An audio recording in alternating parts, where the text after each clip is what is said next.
मैं इसलिए कह रहा हूं ये शेर से बात नहीं चलेगी। ये सवाल जब उठाया कि दलितों पे बड़े बड़े मसीहा हैं, छोटी छोटी बात पे पूरे देश में हंगामा हो जाता है। एक महाराष्ट्र में है प्रकाश अंबेडकर और एक हमारे यूपी में है। मैंने इस पूरे, मुझे नहीं पता, मेरी तो 65 की पैदाइश है, मुझे नहीं पता कि मैंने इस इशू को कभी किसी दलित लीडर के मुंह से सुना। 2.5 लाख लोगों को उनकी जाति के नाम पे यह कहा गया कि आपकी जितनी भी जनरेशन होंगी, बेटे का बेटा, बेटी की बेटी, जो भी होगी वो जम्मू कश्मीर राज्य में रह सकती है, नागरिकता हम नहीं दे सकते, लेकिन नौकरी आपको सिर्फ भंगी की करनी पड़ेगी। और यह शब्द भंगी उसमें उस वक्त लिखा हुआ है जब यह अनपार्लियामेंट्री नहीं था। ये नाजायज मांगों के कारण आज जम्मू कश्मीर की स्थिति है कि हमने सब कुछ दे दिया उनको। और जवाहरलाल नेहरू ने तो अपनी जाति दोस्ती निभाने के लिए अपनी पार्टी और अपने देश के लोगों से भी बहुत कुछ बुरा सुना। लेकिन ऐसा क्या हुआ था, यह सवाल लोगों ने नहीं पूछा कि जवाहरलाल नेहरू जी, जिस शख्स को खुश करने के लिए आपने सब कुछ दे दिया, विधानसभा 6 साल की होगी, आप ये भी ले लीजिए, मैं चीफ मिनिस्टर नहीं कहलाऊंगा, मैं वजीर आजम कहलाऊंगा, अच्छा आप वजीर आजम भी हो जाइए। लेकिन कौन से ऐसे कारण थे कि उसी जवाहरलाल नेहरू साहब को, अपने सबसे प्यारे दोस्त को गद्दारी के मामले में जेल में बंद करना पड़ा? तो अगर जवाहरलाल नेहरू की दोस्ती इतनी थी, जवाहरलाल नेहरू ने इतने सारे उनके पापों को ढोया, तो कौन सी ऐसी गद्दारी की थी जिसकी वजह से उन्हें जेल में डालना पड़ा? यह देश को क्यों नहीं बताया गया? बताया जाना चाहिए। लेकिन मुझे दुख दूसरा है कि पूरे 70-80 साल में राजनीति बदली कहां है। इसलिए मैं कह रहा हूं कि देखिए, जो भारत को बाहर से चुनौतियां हैं, उसके लिए फाइनेस्ट दुनिया की आर्मी मौजूद है और आप अपनी आर्मी पे भरोसा रखें। आर्मी आज भी ऐसी थी, कल भी ऐसी थी। ऐसा नहीं हुआ कि 2014 में आर्मी जो है, कुछ आर्मी बदल गई है। आर्मी को हुक्म देने वाला बदल गया है।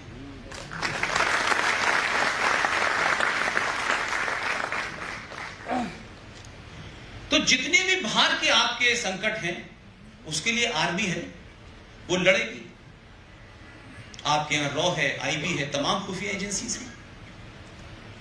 लेकिन मेरी समाज से जो शिकायत है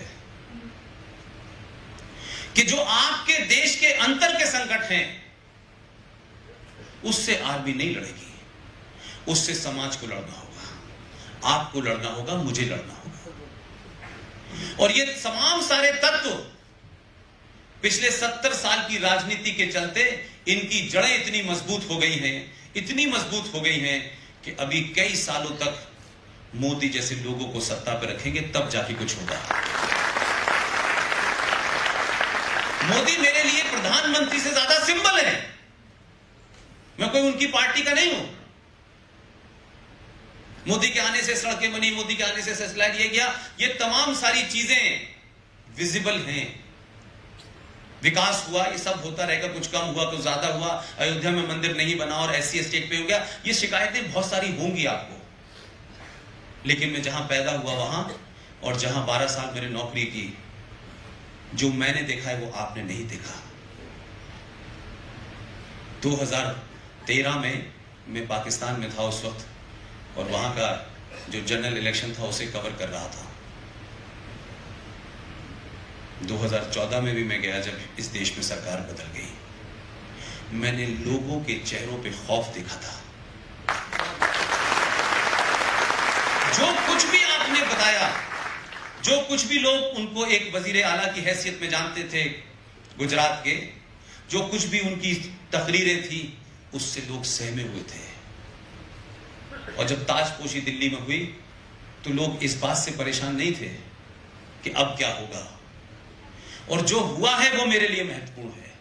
इसलिए कितने बिल्डिंग बने, कितने सैटेलाइट गए, किसको नौकरी मिली, किसको नहीं मिली, मंदिर बना या नहीं बना, ये मेरे लिए विषय नहीं है। 2014 में बाद मैंने पहली बार ऐसा इलेक्शन देख रहा हूं जो राष्ट्रवाद और राष्ट्रवाद के खिलाफ पे चढ़ा जा रहा है। ये बात अलग है कि कुछ लोग 71 में गरीबी हटा रहे थे, वो अब 6000 रुपए बांट रहे हैं, वो एक अलग बात है।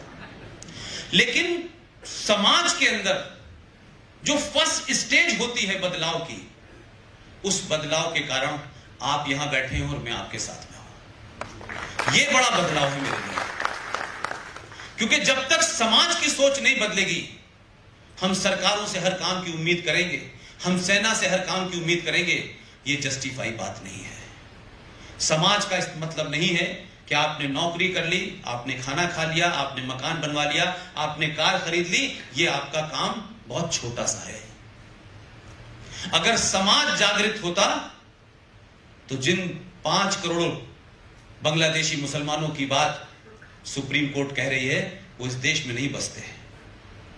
आपकी खामोशी, आपकी उदासीनता और आपका यह कि हमें क्या करना है, क्या फर्क पड़ता है, या फर्क पड़ने का वजह है कि अभी बांग्लादेशियों के जाने का रास्ता साफ नहीं हुआ है, लेकिन इसी देश में अब रोहिंग्या मुसलमान आ गए हैं और उनके आने और बांग्लादेशियों के बीच का फर्क बता रहा हूं क्या हुआ है कि बांग्लादेशी जब आए थे तो उस तरीके के आंदोलन मैंने नहीं देखे, उस तरीके की समाज में मैंने चेतना नहीं देखी।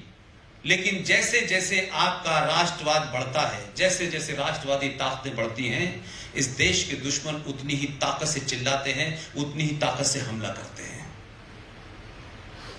मुझे नहीं मालूम, आप लोगों ने जरूर देखा होगा, बड़ा एक्टिव मीडिया है। रोहिंग्या मुसलमानों के लिए 2 घटनाएं इस देश के लोगों ने देखी होंगी। एक मुंबई के आजाद मैदान में और एक बंगाल के अंदर 2.5 लाख लोगों का जुलूस निकला, जिनके पैर में प्रॉपर चप्पल नहीं थी, जिनके ऊपर तन के ढंग के कपड़े नहीं थे। आखिर उनको कौन वो स्लोगन दे रहा था जो स्लोगन वो भीड़ नहीं कह सकती थी। बंगाल में जो पूरा आंदोलन चला, उसमें एक नारा निकला। ये महज इत्तेफाक है कि हम जिस जगह पैदा हुए वो मुस्लिम लीग का गढ़ था। कुछ बातें कहां से निकलती हैं, किस तरह से कहां कहलवाई जाती हैं, इसका मुझे बचपन में ही बोध था। वो तमाम सारे लोग बड़े गरीब लोग थे, लेकिन नारा क्या लगा रहे थे? रोहिंग्या हमारे भाई हैं, आर्यन वापस जाओ। ये नारा हिंदुस्तान का फटे कपड़े पहनने वाला कोई मुसलमान नहीं लगा सकता। इस नारे को कहीं कॉइन किया गया और उसको आगे बढ़ाया गया। इस नारे के पीछे की मंशा क्या थी? इस नारे के पीछे की मंशा थी कि आपने 1957 में, जिन आप पढ़ तो सकते हैं हमारे यहां, लेकिन सिर्फ हमारी गंदगी उठाने की नौकरी मिलेगी, उन लोगों को पता था।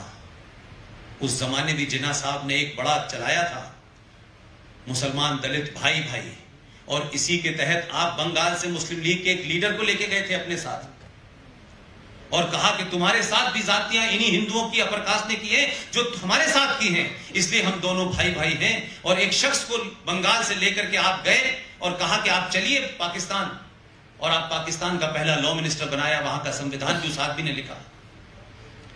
जिन्ना साहब जल्दी चले गए।